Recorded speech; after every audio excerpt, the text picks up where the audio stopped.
Hello, podcast listeners. We know podcasts are a great way to catch up on a program that you may have missed on KSJE, and it's provided as a free service of this radio station.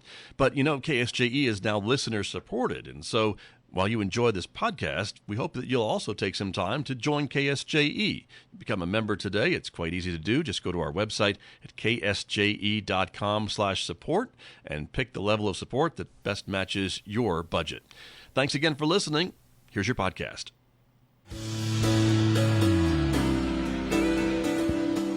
Now back to Studio A and the award-winning Scott Michlin morning program on KSJE.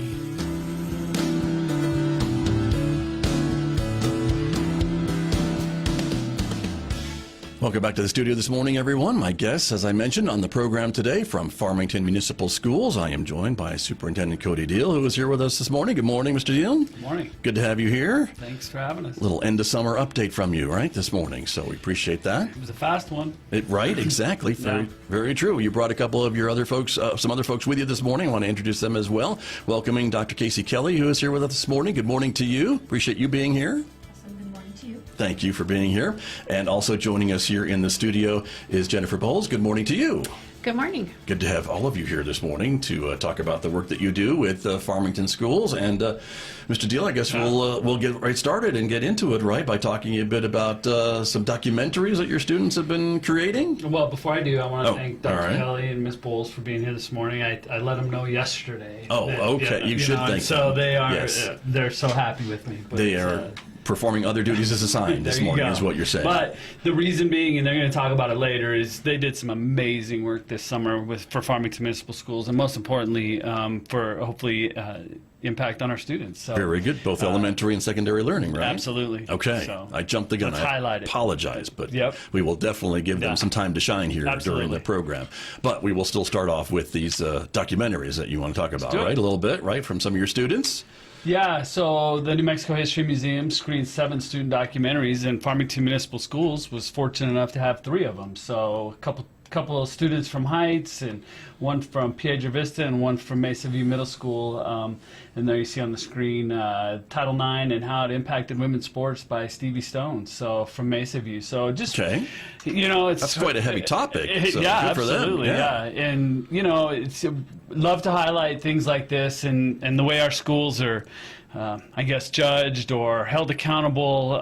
We don't get to share things like this, and we're really proud of the programs that we have in our schools, our CTE pathways, and so well done for them. Very good. Yeah, congratulations to all the students involved, and great to see some of that creativity, especially in video and film and things like that as well. Your new preschool academy getting ready to open, if not already, right? Yeah.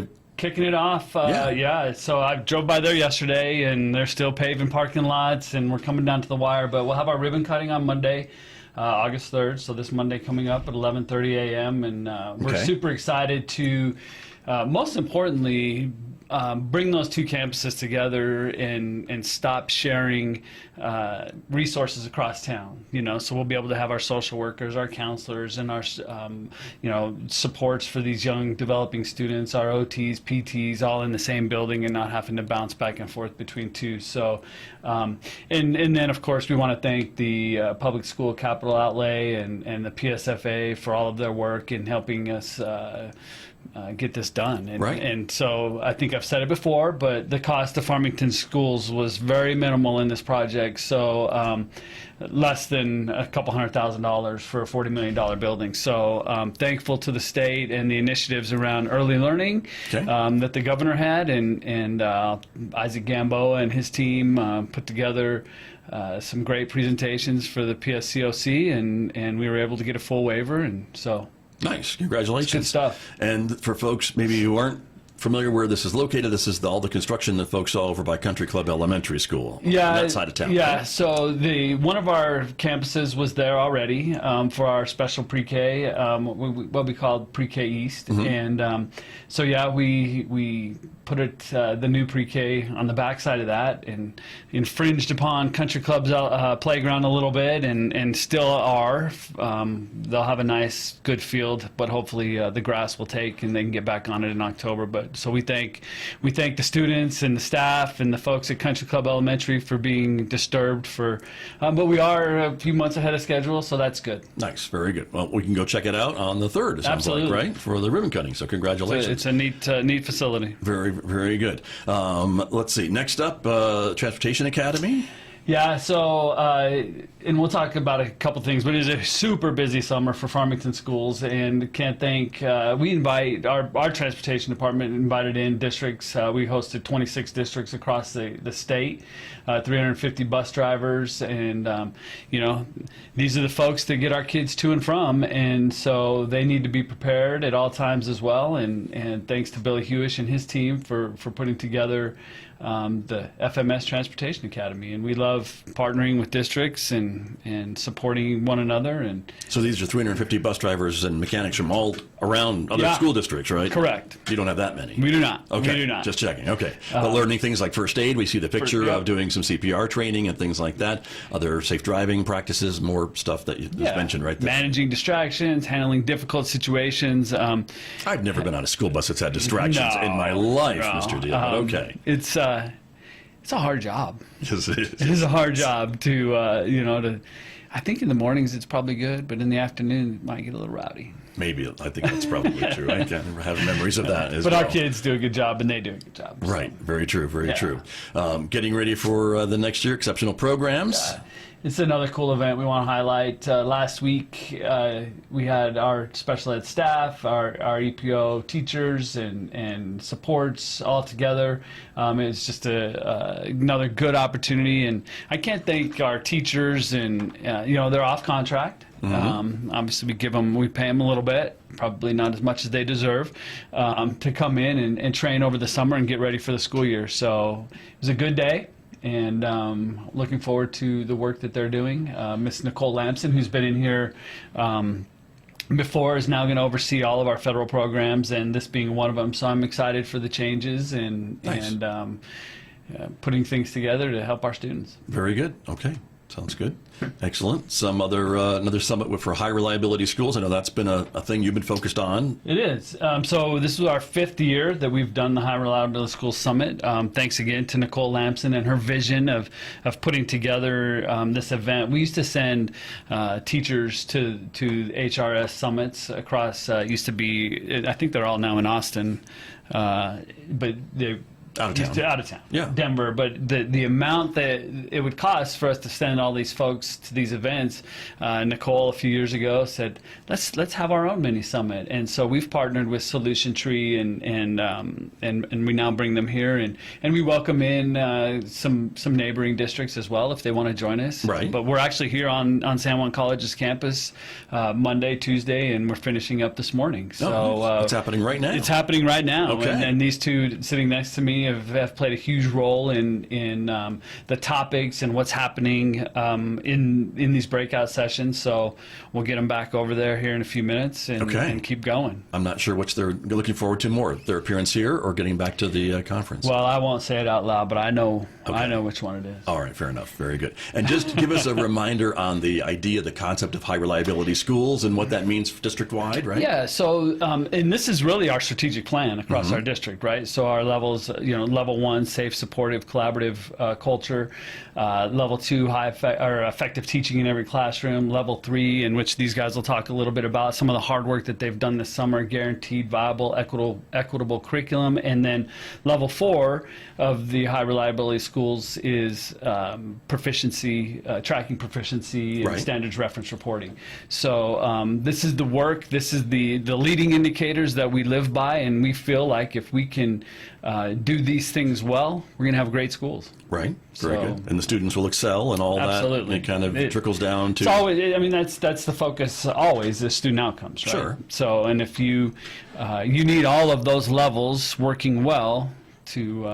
And the experts are sitting next to me and they can talk more about it, but and they will talk more about it in the work that they've done this summer, specifically around the guaranteed viable curriculum, along with how we're going to determine if what we're doing is working. Got it. Okay. So yeah, it's a great event. I don't have the numbers off the top of my head, but we filled your auditorium, I'm sure. and our last keynote will be here in about an hour. So it's a really good event. Gotcha. Very good. Good learning happening. Congratulations. And again, it's kind of cool to bring it here and have it available for your staff and other neighboring districts and things like that. Well, and thanks to San Juan College, once again, we've hosted it in one of our schools at Farmington High School the last 4 years, and it's been good, but this one feels a little different. It feels like we're on the road a little bit. Okay. And it actually feels like a HRS summit that's not in one of our buildings. So thanks to San Juan College and the support that they've given us always, but even in this event has been remarkable. Nice.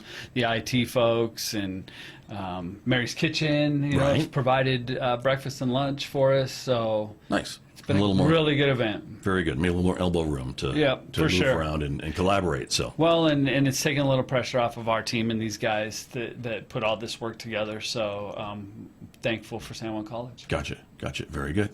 Well, I guess we it's go. time to talk to one of our guests. Let's then, do it. Look at that. Very good. Dr. Casey Kelly, and one of our guests who is here. Welcome again. And you are in charge of secondary teaching and learning for Farmington schools. And so talk to me a little bit about your work and what you're looking forward to this fall, I guess, with the new school year getting underway. Sure. Thank you so much for having us. You bet. Like Mr. Diehl said, the HRS framework has really informed our district strategic plan.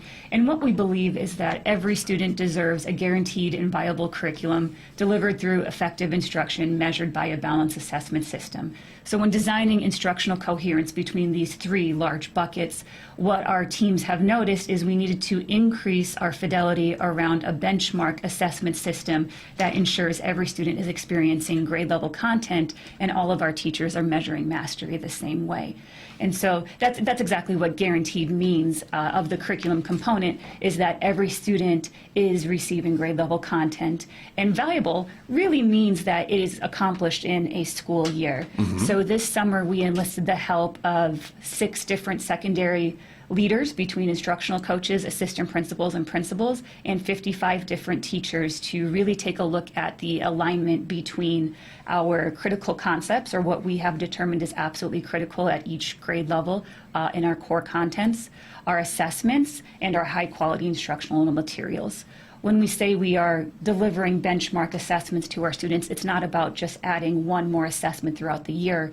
It's rooting our definition of mastery of what we have heightened as critical and embedding that work into the work our teachers do in their professional learning communities or their PLCs together to make sure students are mastering what is expected in our core contents. Got you. And so I guess you're hoping that the teachers are teaching these concepts and the kids are learning them and it's sticking with them as well. So when you ask them about them, they still know what they were taught. Is that kind of the summary a little bit? Absolutely. Maybe oversimplified, but absolutely. And our teachers, they are teaching the critical concepts, and we saw a gap in a common measurement of mastery. Our teachers build this mounting body of evidence to show their students and their families and our community that we are learning, and we had to create a consistent measurement to say not only are we learning in an individual classroom, right, but we are learning across our district the same exact critical concepts. Gotcha. Very interesting. I guess it's always very challenging, though, to try to find a one-size-fits-all solution to students because they all learn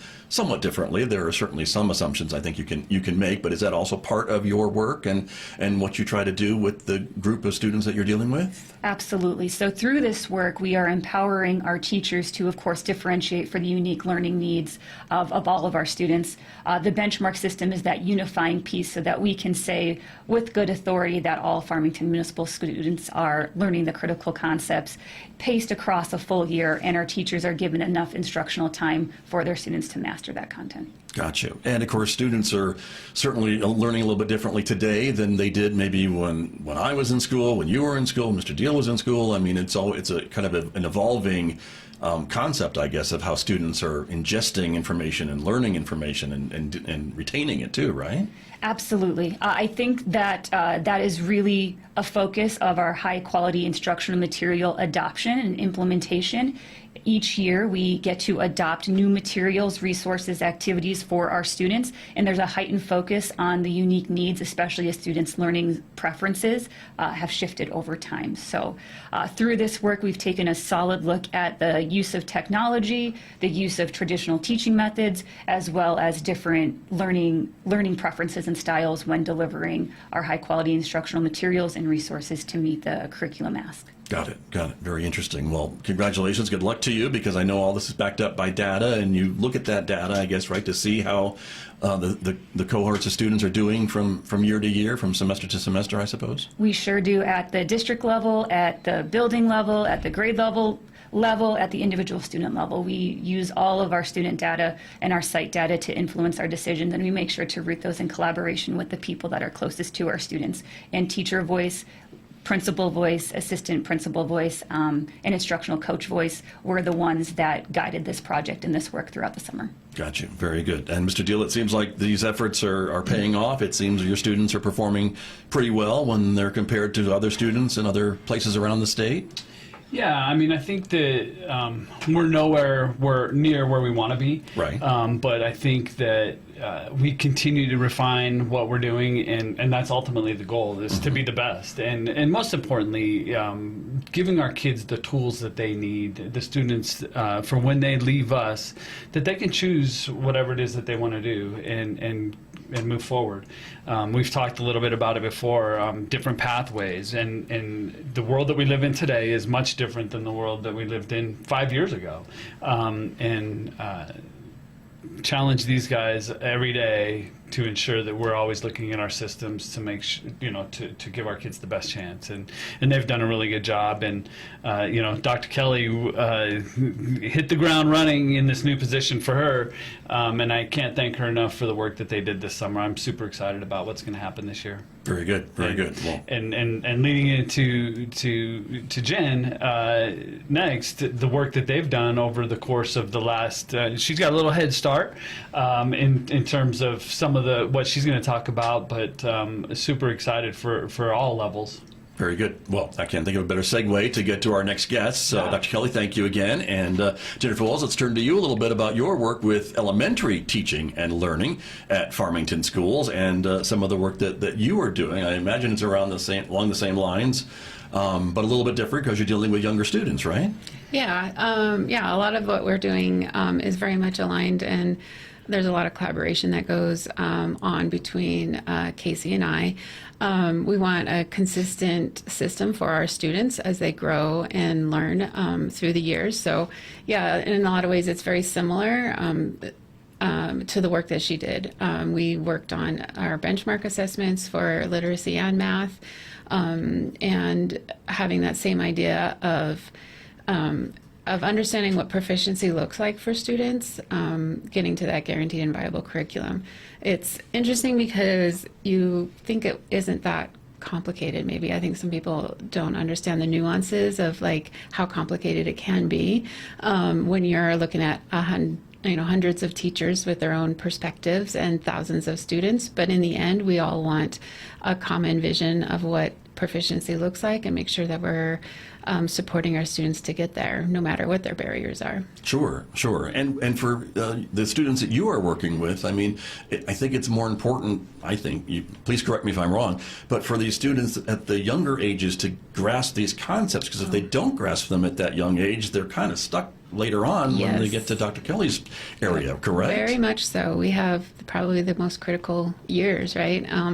So, there's lots of research around if students are proficient in certain skills by third grade, it's really going to impact them, their whole life. So our students deserve, our community deserves that our teachers are tooled with the right resources that they need to ensure success for every student, and that's what we're always shooting for.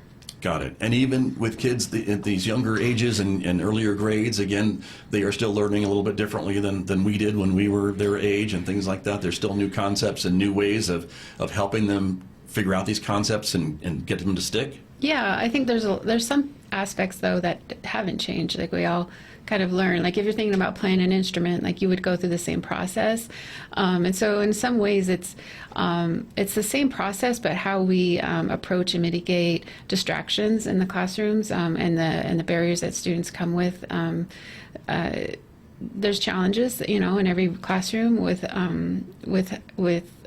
their backgrounds or things that they're dealing with, and we have to mitigate those things and support them and provide a safe and reliable classroom and environment for them to succeed. So that's part of it, yeah. Got it. And I guess same question that I asked Dr. Kelly would be it's hard to have a one-size-fits-all solution for your students as well, right? And so this has got some flexibility kind of built into it as well? Sure, yeah. There's teachers are tooled, that's our goal, is to tool them with all the resources that they need, strategies that they need, and reaching the needs of students. Got it. And then again, the data, you track it, you look at it, you live it, breathe it, dream about it probably, and come up and see how it's going and if it's going in the right direction. Yeah, and that's the purpose of the common benchmark assessments, is to give us kind of a dipstick, a thermometer, of, so to speak, of like where are we at right now and what adjustments do we need to make. So all of the assessments that we work on creating are created by teachers, feedback given by teachers, but then also give us insight into if we're meeting our goals or not, and if not, what adjustments need to be made. Gotcha. Very good. Thank you very much. And Mr. Diehl, again, really important information for folks listening, I think, of how all this kind of comes to play and how teachers kind of get the help and support to teach those students in the classroom, no matter what age, what grade they are. Yeah, for sure. And you've heard me say it here before, and when we talk about guaranteed viable curriculum, all of our students, regardless of which schools they go to, deserve the same high quality education, right? And these guys have done a really nice job of aligning that and putting these benchmarks into play, are going to tell us whether or not that's happening. And so I'm really excited about that. And we got 10 little unique communities at the elementary school, but they all deserve the same high quality education. I'm excited for the work that they've done. I feel like you were at the keynote yesterday. You keep talking about what's sticking to these brains, and our keynote speaker said yesterday that our students, it's just a little more slippery now, right? And we have to find ways to get it to stick. So, but these guys work so hard, and the teachers and the principals and the voices that they're talking about, I can't thank them enough for the time and energy that they've spent this summer in a short turnaround. Yeah, very good, very good. A couple other points that I think we want to make while you're here this morning, Mr. Diehl. The new school year, starting August 10th. That seems soon. Yeah, it's a week fast. from Monday. It's fast. Yeah. A week from Monday. So our teachers come back the 3rd, and they have a full week of getting ready. You see there's some open houses taking place. I know we have 20 sites, and it's really hard to coordinate that. We have parents that are upset a little bit that that open houses may overlap if they have students in elementary and middle schools. But just know that our doors are always open, and at any time, if they want to come into our buildings and visit, they're more than welcome to if they can't make one of our open houses. Something else we're really excited about is how we're going to. We've added gifted teachers at every elementary school. They were splitting in years past, so still hiring for Mesa Verde as well. But Aaron Gokul, who's put together a really nice enrichment plan for our students across our districts to really up the game, and this is a lot of direction from our school board as well, is that things like science fair, spelling bee, science olympiad are all valuable things that students should be doing, and tasked Aaron Gokul with this, and she's taken it, and so you'll see things like spelling bee and science fairs taking place during our school day. So kids that don't have access or the opportunity to do those things outside of school will now have all of our students will have the opportunity to participate if they choose. And sometimes even if they don't choose. All right, but it's available to them. It is available to them, so I'm excited about that moving forward. And then of course as we get going in our school year, you're going to start seeing those flashing signs again. Slow down, please. Right. Protect our kids and be nice to our crossing guards. And I know the town is about to get super busy in the next couple weeks. So very true.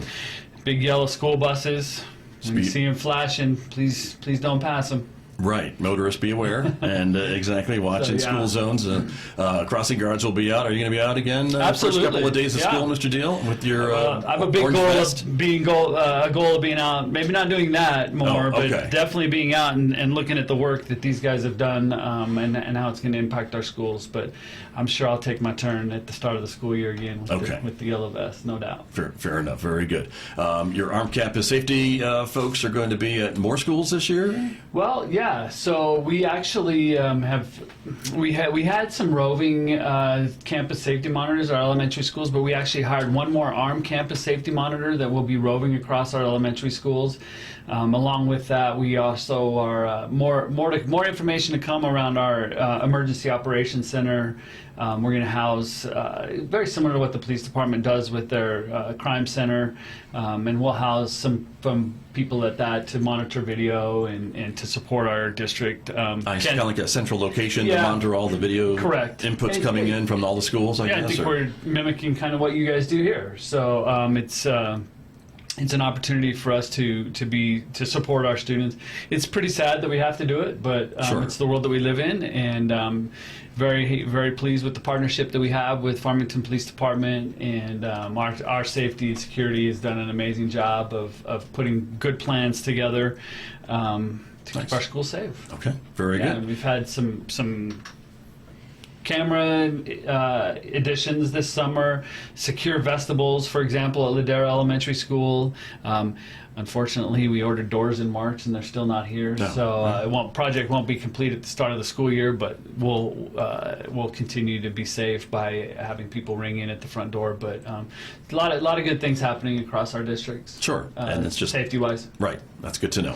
And still this Hogan project at Tibbetts is underway. Yeah. Yep. So we did an invitation to bid a couple weeks ago, and now we're getting bids. And so, partnership with the Navajo Nation and our Native American programs, Dr. Geraldine Garrity, and working with the Navajo Nation to bring this great cultural experience to one of our schools. Very good. Excellent. Other projects? I've seen a lot of dirt work over at Farmington High School. Is that maybe one of the softball fields or baseball fields? Yeah. By the track and by the football field? Yeah. So they're turning that into a baseball facility that we can compete at. Okay. Along with that, there'll be soccer lining there, so some extra fields for soccer practice. We are spread really thin on our facilities, so trying to support the city as well. We added turf to all, and I don't know if I'm supposed to be saying all this. Roberto's probably going to have some nice ribbon cutting, but he's not telling me not to. Or doing, but all three of the four of our middle schools, we turfed the football fields. Okay. I think poor kids at Tibbetts, and maybe it's good for them. Maybe it toughens them up. But they've been playing on dirt. Essentially, it's tough to get grass to grow out there on that hill, and so I'm really happy for that work. And those kids deserve a quality field to play on. And the reason we didn't do it at Heights is because we're in the process of trying to rebuild Heights. So that's the reason. That's the one middle school that is still going to be playing on grass. So, okay. But with that, we lined those turf fields with soccer lines as well to support our community and the soccer programs across the youth programs across the town. So nice. The partnership is strong, and we're happy about that. And all this money, can't thank our legislators enough for capital outlay money. Right. And legislators, for example, you'll see a lot of fences around our elementary schools, new fences, money that is earmarked for school safety. Okay. So good stuff happening. Very good. Well, congratulations. And you know how much I like breaking news, so I appreciate you sharing some of that stuff with us this morning. So very good. And as the school year gets underway, you still have some openings, I guess, if folks are looking. You can go online to check out the job openings at the district. FarmingtonSchools.us. Okay. Excited to have you. There you go. Very good. Well, good luck with everything in the first day with your teachers coming back. Next Monday, August 3rd, and students follow the next week. The 10th. Okay. Very good. Thanks for having us. Excellent. And once again, thanks to the City of Farmington, San Juan College, our Office of Emergency Management. I'm blessed for the support that our community gives our schools. Well, thank you so much. We appreciate the continuing partnership with the school district to bring folks on, like our guests this morning. So thank you for coming in and sharing what you do for the students of Farmington Schools. Mr. Diehl, we'll see you next month. Let's do it. All right. Very good. My guest from Farmington Municipal Schools with me here on KSJE. Did you enjoy that podcast? We hope that you did. And if you did, share it with your friends. And if you really want to keep podcasts like this coming, please support KSJE. You can do it easily online at ksje.com.